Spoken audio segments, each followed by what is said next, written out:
naxdin iyo ama kaag dhacdo khatarteeda leh oo halis badan leh dad badanna ka yaabisay ayaa ka dhacday gobolka Galgaduud. tani waxay noqotay mid dad badan ay rumaysan waayaan kadib markii masjid dhexdiisa lagu dilay wiil iyo aabihiis.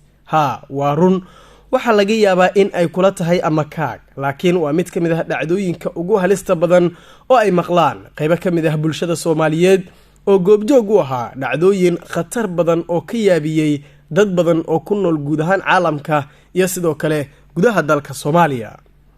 wiil iyo aabihiis ayaa lagu dhex diray masjid xilli ay ku jireen weliba salaad, taas oo noqotay mid ka sii yaabisay dad badan oo ku nool ah halkii ay ka dhacday dhacdadan oo ama kaag ilaa iyo hadda ay qabaan dadkaas.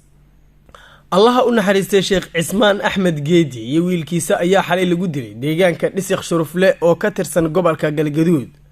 wararka waxa ay sheegayaan in shiiqa iyo wiilkiisa xilliga la dilayay ay ku jireen salaad, taas oo ah tii ugu yaabka badneed oo ilaa iyo hadda dadka ay rumaysan la yihiin.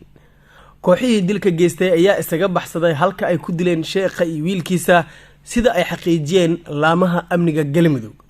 warar lagu kalsoonaan karo ayaa xaqiijinaya in kooxaha dilka geystay ay ka tirsanaayeen ururka Al-Shabaab, isla markaana dilka uu ka dambeeyay kadib markii naloo xaqiijiyay in Sheekh Cismaan oo sidoo kale hore u soo noqday gudoomiyaha maxkamadda degmada Cadaado ee gobolka Galgaduud.